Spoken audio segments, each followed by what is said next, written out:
Ja, hallo Leute und herzlich willkommen zu einem neuen Video auf unserem Kanal. Ich bin jetzt hier schon wieder Quirle im Kopf, sage ich jetzt mal. Wir sind hier den Berg jetzt vorhin gerade hochgekommen. Das erbärmliche Elend haben wir euch erspart. Wir sind heute auch schon ein paar Kilometer gelaufen, um ehrlich zu sein. Und ja, nochmal ein kleines Video trotzdem heute an dem Tag für euch, nämlich was ganz Spannendes. Etwas, was es so in Europa relativ selten noch zu sehen gibt. Und was das genau ist, das seht ihr in diesem Video. So, ich hebe euch hier mal rüber, denn jetzt könnt ihr das sehen, was ich meine. Ich muss jetzt ein bisschen gucken, dass ich das hier auf der Kamera gut eingefangen bekomme, weil ihr könnt sehen, es handelt sich hier um ein Flugzeug aus dem Zweiten Weltkrieg. Und zwar eins von der Royal Air Force, also ein britisches Flugzeug. Wir gehen hier mal ganz langsam drum rum. So, und jetzt könnt ihr hier schon einen der Rotoren sehen.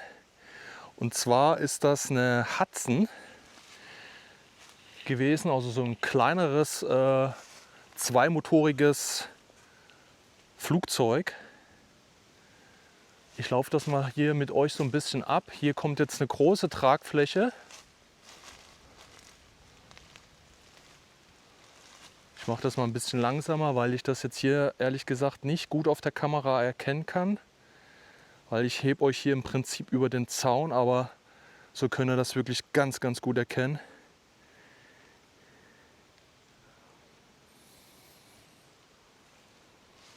So, und jetzt muss ich einmal kurz euch wieder hier rüberziehen. Ja, alles ein bisschen umständlich heute, aber anders geht es nicht. So, und jetzt führe ich euch hier einmal durch den Zaun. Zack. Ach so, ein Selfie-Stick, das ist schon echt praktisch. So, und dann sind wir wie am Flugzeug dran. Da habt ihr auch noch ein Kennzeichen, also eine Bezeichnung.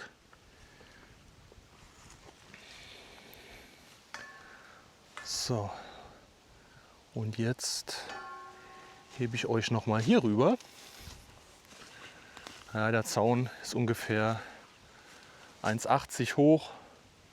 Und ja, es ist einfach logisch, man hat das hier abgesperrt, damit ja, jetzt nicht unnötig auf dem Flugzeug drauf rumgetrampelt wird.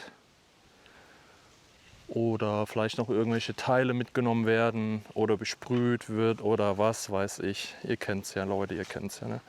Man kann es ja nicht einfach so hier zur Ansicht liegen lassen. Man muss ja immer alles dann absperren, wegen gewissen Spezialisten. So, hier ist auf jeden Fall der zweite Rotor. So, ich kann für euch auch noch mal ein bisschen näher rangehen. Also das ist echt noch, sage ich mal, gut erhalten in dem Sinne, dass man einfach noch viel sieht. Ne? Sonst sieht man halt immer nur irgendwelche kleinen Teile und man kann sich halt vorstellen, okay, was ist es halt gewesen.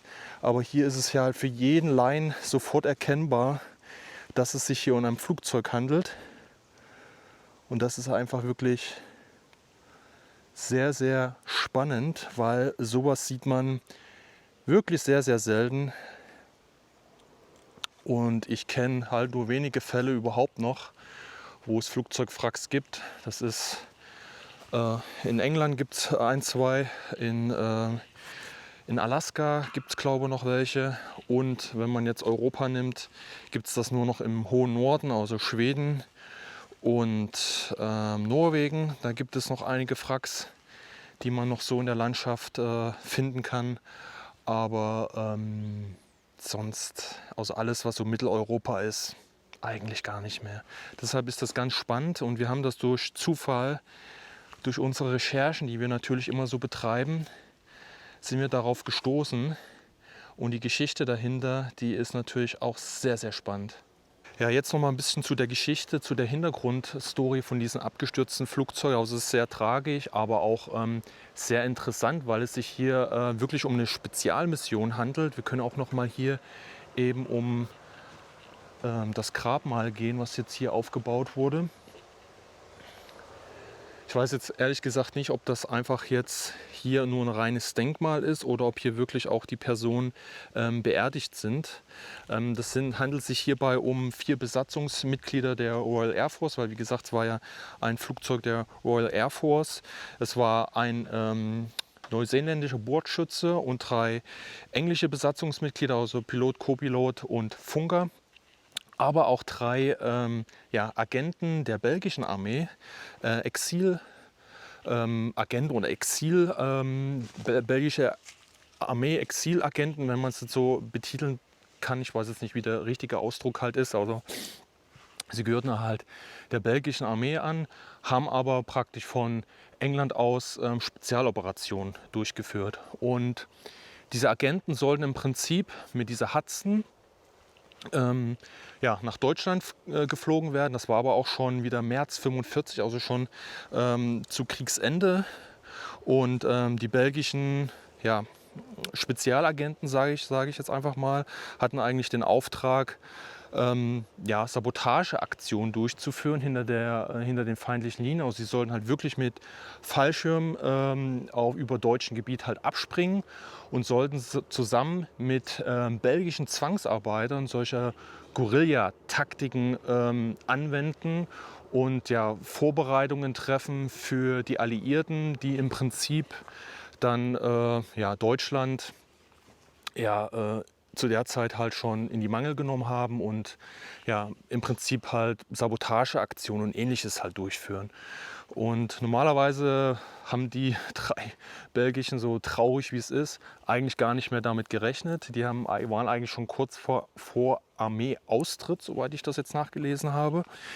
Wurden dann aber doch noch mal rangezogen, haben praktisch den letzten Spezialauftrag bekommen und mussten dann halt noch mal mitfliegen. Und eigentlich stand das alles unter schlechten Stern. Und die Wetterlage war ungünstig und viele andere Parameter passten auch einfach nicht. Trotzdem hat man es halt durchgeführt. Es kam auch dazu, dass dann der Absprung eigentlich gar nicht stattgefunden hat. Also die mussten im Prinzip wieder drehen. Und dabei ist es dann halt zu einem Abschuss gekommen.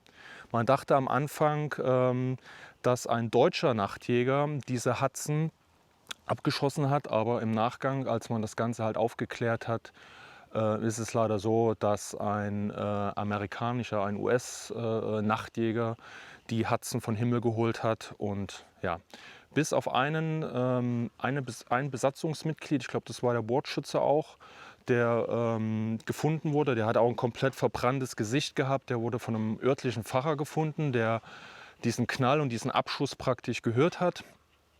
Und das war der Einzige, der das Ganze halt überlebt hat. Und die ganzen anderen Besatzungsmitglieder und auch die 3 Spezialagenten haben es leider nicht geschafft. Die sind dann alle hier gestorben. Und das ist im Prinzip die relativ kurze, aber tragische Geschichte, aber zeigt halt auch nochmal, dass man wirklich bis zum Kriegsende hin noch Sabotageaktionen und weiteres durchgeführt hat. Also wusste man praktisch auf alliierter Seite trotzdem nicht, wann ist so wirklich der Krieg zu Ende. Man hat da wirklich noch bis in die letzten Monate im Prinzip noch versucht, solche Spezialaktionen halt durchzuführen. Und deshalb ist das halt auch sehr spannend, obwohl es halt, wie gesagt, halt sehr tragisch ist. Aber solche Infiltratoren, die es halt gegeben hat, was halt immer höchste Geheimhaltung unterlegen ist, das ist halt sehr, sehr spannend. Hier, wie gesagt, seht ihr halt nochmal die Grabstelle. Also es waren ja 7 Personen, aber logischerweise sind halt hier nur 6 Grabsteine. Wie gesagt, ich weiß jetzt auch nicht, ob die hier wirklich beerdigt sind oder ob das halt ein reines Denkmal ist und die Personen in ihrer Heimat halt beerdigt worden sind. Das kann ich jetzt nicht mit Sicherheit sagen. Man sieht hier auch nochmal das Emblem der Fallschirmjäger, vermute ich mal. Das daneben kann ich nicht so gut erkennen. Hier ist zumindest der Fallschirm abgebildet. Es gibt hier auch ein paar Intarsien, aber ich möchte jetzt hier auch nichts verrücken oder irgendwie verschieben. Deshalb kann ich jetzt diese Widmung hier nicht ganz lesen. Hier sind nochmal die einzelnen Namen der Person, die waren halt, wie gesagt, alle auch so in den 20ern, galten trotzdem, also die Spezialagenten jetzt von der belgischen Exilarmee, die galten trotzdem als Veteranen, also die haben schon mehrere von diesen Einsätzen absolviert. Und wie gesagt, die waren eigentlich schon kurz vor Austritt der Armee. Und ja, deshalb ist es halt wirklich tragisch, dass das Ganze hier passiert ist. Ich glaube hier, das ist französisch, das könnte einer von diesen Agenten sein.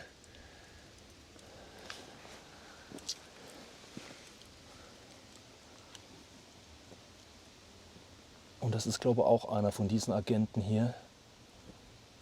Ich werde es euch in dem Video jetzt auch gleich nochmal in zusammengefasster Form auch nochmal ja, wiedergeben. Aber ich wollte euch das selbst auch nochmal kurz mit meinen eigenen Emotionen hier mitteilen. Aber ich finde das halt trotzdem sehr, sehr spektakulär, dass man hier jetzt noch so ein Flugzeug halt sieht. Ich werde euch gleich mal noch einblenden hier in der Szene auch, wie es halt wirklich ausgesehen hat. Man sieht jetzt zwar viele Teile, aber trotzdem habt ihr dann vielleicht noch mal ein Gefühl oder eine Vorstellung, wie das Flugzeug eigentlich ausgesehen hat. Am Abend des 20. März 1945 um 18:48 Uhr startete von der streng geheimen britischen Luftwaffenbasis Thamesford ein Flugzeug vom Typ Lockheed Hudson. Die Maschine trug die Kennung FK-308. An Bord befanden sich 4 Besatzungsmitglieder der Royal Air Force: der Pilot Terence Helfer, der Navigator Henry Johnson, der Funker Raymond S. Creed sowie der neuseeländische Bordschütze Forrest Thompson. Die Besatzung gehörte zur 161 Squadron der Royal Air Force, einer Spezialeinheit, die für besonders gefährliche Einsätze zuständig war, das heimliche Ein- und Ausschleusen alliierter Agenten in von den Nazis besetzte Gebiete. Thamesford, nahe Cambridge in der Grafschaft Bedfordshire, war als Farm getarnt und existierte offiziell nicht. Von hier aus starteten Missionen, über die jahrzehntelang kaum jemand sprach. An Bord der Hudson befanden sich außerdem 3 belgische Agenten der Special Operations Executive, einer paramilitärischen Organisation des britischen Geheimdienstes. Ihr Auftrag: unkonventionelle Kriegsführung hinter den feindlichen Linien. Die Mission wurde befehligt von Lieutenant Guy Corbusier, Deckname Benedict. Unterstützt wurde er von Lieutenant Léon de Winter, Deckname Leader, und Lieutenant Jean-Jacques Morel, Deckname Express. Die 3 Offiziere der belgischen Exilarmee sollten zwischen Kassel und Erfurt mit dem Fallschirm abspringen. Ihr Ziel war es, Kontakt zu versprengten belgischen Zwangsarbeitern aufzunehmen und diese zu einer Guerilla-Einheit zu organisieren, um den Vormarsch der Alliierten zu unterstützen. Die Agenten waren 23 und 24 Jahre alt, junge Männer, aber bereits erfahrene Veteranen verdeckter Einsätze im besetzten Belgien. Eigentlich befanden sie sich im Urlaub und rechneten damit, bald aus dem Militärdienst entlassen zu werden. Doch dann kam der Befehl zu einer letzten Mission. Schon vor dem Start stand diese Mission unter keinem guten Stern. Über England herrschte stürmisches, regnerisches Wetter. Lange war unklar, ob die Hudson überhaupt starten könne. Schließlich entschied man sich, das Risiko einzugehen. Über der vorgesehenen Abwurfzone verschlechterten sich die Wetterbedingungen jedoch weiter. Der Absprung wurde abgebrochen. Die Agenten konnten nicht abgesetzt werden. Die Hudson trat den Rückflug nach Thamesford an. Doch dazu sollte es nicht mehr kommen. Gegen 1 Uhr morgens, am 21. März 1945, wurde der Pfarrer Michel Majerus im luxemburgischen Hüpperdingen durch das laute Dröhnen von Flugzeugmotoren aus dem Schlaf gerissen. Kurz darauf hörte er Maschinengewehrfeuer schweren Kalibers und sah einen roten Blitz am Himmel aufleuchten. 5 Minuten später bellte der Hund auf dem Pfarrhof heftig. Als Majerus nachsah, was ihn aufgeschreckt hatte, entdeckte er einen schwer verletzten Mann. Flight Lieutenant Terence Helfer. Der Pilot hatte schwere Verbrennungen im Gesicht und an den Händen erlitten. Der Pfarrer nahm ihn auf.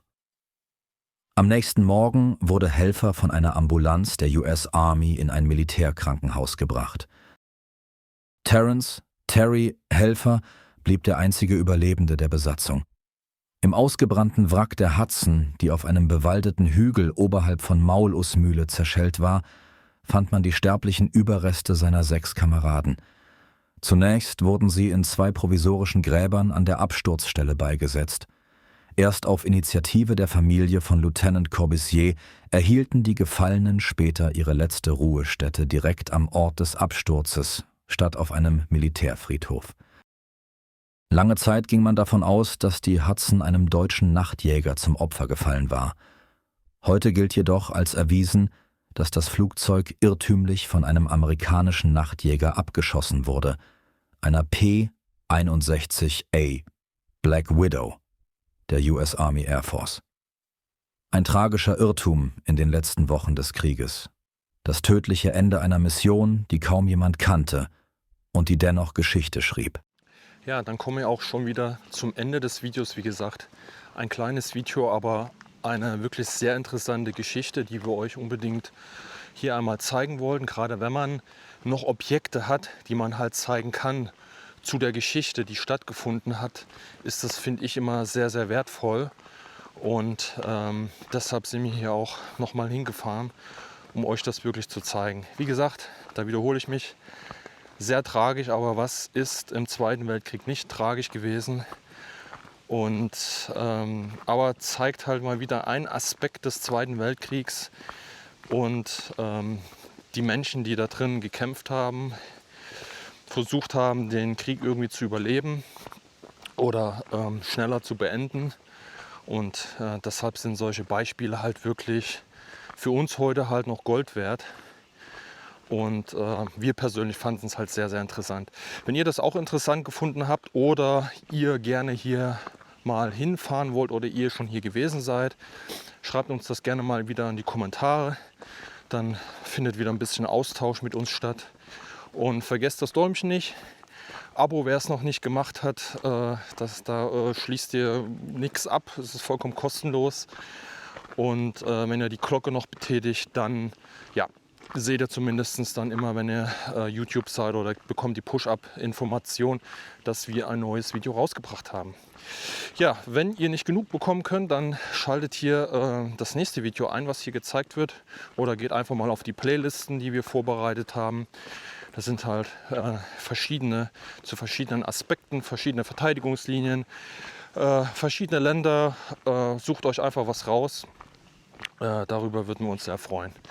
Ja, deshalb will ich jetzt auch nicht weiter schnacken und euch aufhalten. Ich wünsche euch was. Wir sehen uns beim nächsten Video. Macht's gut. Ciao.